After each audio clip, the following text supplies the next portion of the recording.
These are necessary. These are not. And they're going to be made better. I'm Mark Stewart with a direct answer to the Hartford Courant about what your budget will look like. This is the Daily Fire for September 3rd. Ladies and gentlemen, Kevin Rennie has directly asked. Other editors have obliquely asked. Well, here are the departments whose services I'm going to make better. That coincides with departments whose services are going to be privately funded, because private funding instantaneously makes it better. There are no intermediaries who are as unconcerned. Government bureaucrats are rarely as concerned as those who want direct funding and direct use of services.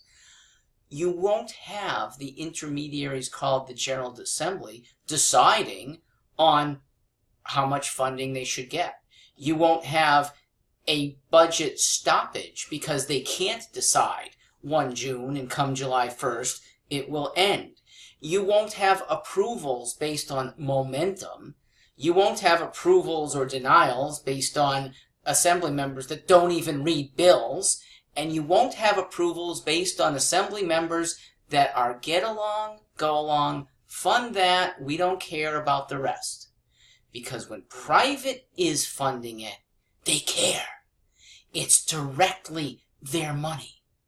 They almost certainly ensure the goodness of services and don't let them.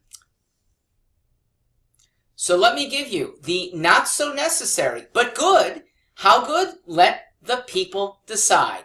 I am not the one to make those decisions. Neither is your General Assembly. I'm just facilitating. You make the call. So, to be eliminated and privately funded, potentially, the Asian Pacific American Affairs Council, the Commission on Equal Opportunity for Children. These sound good, okay? For all I know, they are good. Let's see how good they do at marketing themselves and delivering. Next, the Commission on Women and Children. Until last year, that was called the, quote, Permanent Commission on the Status of Women. So much for permanence. The Department of Agriculture, the Office of Consumer Counsel, the Department of Consumer Protection. By the way, I'm going to ensure consumer protection in 3 easy words. Ready? This is the mantra so that there's no department needed. It's called the free market. Get used to that. That protects consumers better than anything else. Big one here. The Department of Developmental Services, but I'm not including the community residential services. Now, that got moved out of the budget anyway last year, so that $525 million still stays under state auspices. The rest of it, that's about $500 million, is now up to the people.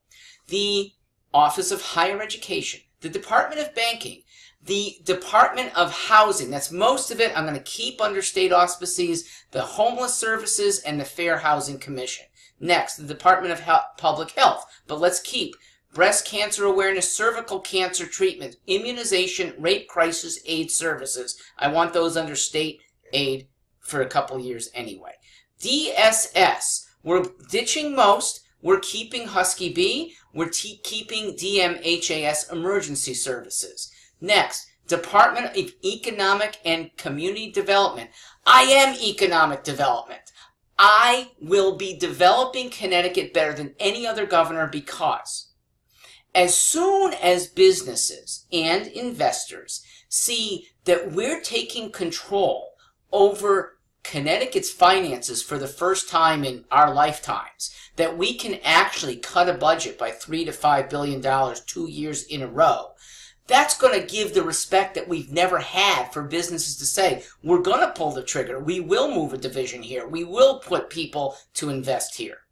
Next, this is for elimination again. You want to fund it privately? Go ahead. Elections Enforcement Commission, Office of State Ethics, Freedom of Information Commission. Again, why are these not necessary? Because the private world is better at getting all this information, and it's government that's in the way of stopping some information from coming out. The default should be no information gets kept. It's all out there in the public. There might be a few military uses, okay? And Connecticut doesn't need a whole lot of military. Aside from those few things, public record should rule, okay? Couple more. Commission on Human Rights and Opportunities. Sounds nice. Let's privately fund it. Office of the Healthcare Advocate. Department of Mental Health and Addiction Services. Now, a tiny fraction still stays with the state for jail overcrowding and prison diversion. Office of Early Childhood Help. Office of Governmental Accountability. Office of Policy and Management. That's some portions of it. State Department on Aging. Department of Rehabilitation Services. That's about 20% of the current budget. How can the rest of the state survive? Because I'm cutting more than 20%, it can survive with a 10% cut to everything except the debt. The debt's got to be fully funded. I'd like to see the debt to be more than 100% funded, so we start cutting back on our service to the debt, which does nothing for people. I have a cushion, and I also have a thumb on the scale for the first 2 years. There'll be some agencies, good services that don't get well recognized by the general public. The state's going to try really hard to give every division a fair shake, publicize so that you can get funded at least as well if you're good. If you're really good, you're going to get funded even better. If we miss some stuff for 1 or 2 years, we put our thumb on the scale so that there's no dramatic drop on certain services that we, in hindsight, feel might have been a mistake. However, I don't think the general public makes mistakes. Individual assemblymen and groups in bad organizations like the government and bureaucracies within the government make bad decisions. I trust people to fund charity very well. How can I make this guarantee? Because we've had that.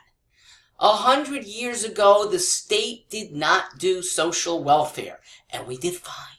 Nobody starved. Education back then was at least as good, almost certainly better. I mean, my dad grew up in the 1930s, and he was not a scholar. He was an average kid in Boston. He knew Greek. He learned Latin, he learned Hebrew, okay? And he probably would get a 500 on his SAT. He was middle of the road. He didn't expect to go to college. He went to college after serving in the war, and the GI Bill got him through. So, no scholar, but he would run rings around us. And you know what would prove it? Take a look at what a 1920s SAT looked like, okay? Most kids who today would score 800, they wouldn't be able to get even a 400 on the 1926 test of the SAT. We have the chance to go to a scheme that has worked beautifully and then got taken over in the 30s and 40s by progressives. And not the modern progressives, the still well-meaning, Woodrow Wilsons, the William Jennings Bryant's. They did think that they could do more because they were more learned. And their job of government actually was quite complex, they thought, and people didn't have time to study things as well. They didn't have access to information. To some extent, that might have been true, but it was used as a takeover by people who wanted power. More than just progressives' good-heartedness, it included the machinators who wanted to expand, expand, expand. They would get control over people by giving more and more benefits, more and more control of state power, and less control with us. Well, I'm returning control here. We have a smorgasbord of charities. Okay, there's over 10,000 listed in charity monitors. The state can put a little extra oomph into steering people to what's good and what's not so good. In the process, the state's going to be able to bring in national charities that can then do really good for Connecticut. When we say, hey, Bill and Melinda Gates Foundation, with your $3 trillion, you could be investing here and end up getting a lot more bang for your buck. You know who gets the most bang for their buck? State workers who can run things better. And I've met a lot of you. And you know who, if given the chance, you would like to hire, who you'd like to get rid of. You know what kind of technology you would like to enlist. You know how you will vet these workers and this new technology for good. You're going to have the chance to run departments better. You want to be a business of your own? State becomes your first client? I want to do that for you. It is the entrepreneurial impulse that at least some of y'all have, and the goodness impulse that I think a lot of people have when they go into state service in the first place. We do not need the welfare state. And one of these years, there will be the folks that are on the first list, running the departments that I do deem necessary and are not getting cut, saying, you know, we want out. We'd actually like to be the ones that can promote ourselves like them and do better for ourselves and for the state. I look forward to that. It's a different mindset, but it's not unheard of. It's not radical. It's just called private.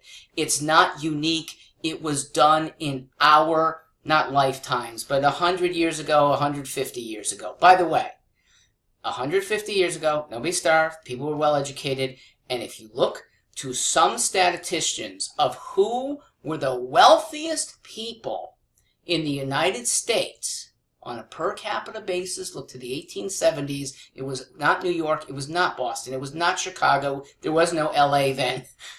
It was Hartford. With minimal welfare, with good government, with responsiveness to people that we haven't seen in many generations, we can bring it back here. Thank you for your concern. I'm here to deliver.